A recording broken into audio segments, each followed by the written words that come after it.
안녕하세요. 안정식의 한반도 포커스입니다.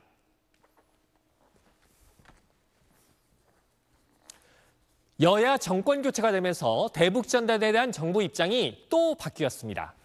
윤석열 정부 당시에만 해도 통일부는 전단 살포를 막을 수 없다는 입장이었습니다. 2023년에 헌법재판소가 전단 살포는 표현의 자유에 해당한다 이렇게 결정을 했기 때문에 전단 살포를 막을 수 없다는 취지였습니다. 전단 등 살포 문제는 표현의 자유 보장이라는 헌법재판소 결정의 취지를 고려하여 접근하고 있습니다. 하지만 이재명 정부가 들어서면서 전단에 대한 입장이 바뀌었습니다. 지난 2일 날 납북자 단체가 경기도 파주에서 납북자 생사 확인 등을 요구하는 전단을 살포했는데 여기에 대해서 유감을 표명하고 중지를 강력히 요구한 겁니다.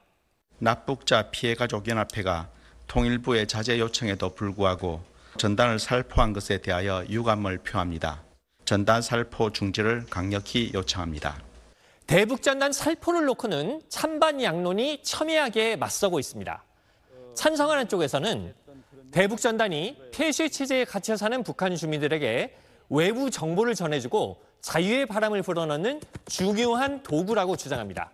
하지만 반대하는 쪽에서는 대북전단으로 남북 간 긴장이 고조되고 특히 남북 접경 지역에 사는 주민들의 삶이 영향을 받기 때문에 전단을 보내서는 안 된다는 입장입니다. 이 문제는 양쪽 모두 나름의 주장이 있기 때문에 어느 한쪽이 맞다 이렇게 일방적으로 말하기는 어렵습니다. 다만 새 정부의 전단 규제 방식과 관련해서 여기서는 한 가지만 짚어보려고 합니다. 전단을 보내는 단체가 여러 군데가 있는데요. 이번에 통일부가 유감을 표명한 납북자 단체의 전단 살포는 좀 특수하게 바라볼 부분이 있습니다. 납북자 단체는 북한에 가족이 납치된 피해자 단체입니다.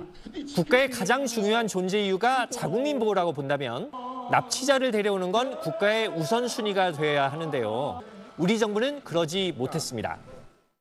미국은 전직 대통령까지 나서서 납치자들을 데려오고 일본에서도 납치자 문제가 중요한 현안인데 우리나라에서는 국민의 관심도 낮고 정부도 크게 신경 쓰지 않고 있습니다. 물론 납북자들을 북한에서 데려오는 게 쉬운 일은 아닙니다. 하지만 지금까지 여러 차례 남북 정상회담이 있었음에도 불구하고 어떤 회담에서도 납북자 문제가 주요 의제로 등장하지 않았다는 점 생각해 볼 부분이 있습니다. 이렇게 정부가 크게 신경을 안 쓰기 때문에 피해자 가족들이 납치된 가족들의 생사 확인이라도 해달라고 나서고 있는 건데요. 북한에 전단을 보내고는 있지만 사실상 우리 정부에 적극적으로 관심을 가져달라고 호소하고 있다고 봐야 됩니다. 새 정부가 남북 간 긴장을 완화하기 위해서 전단을 규제하는 쪽으로 가겠다. 그럴 수 있습니다.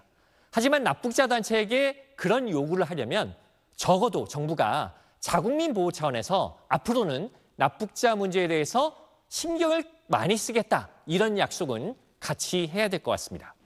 지금까지 한반도 포커스였습니다.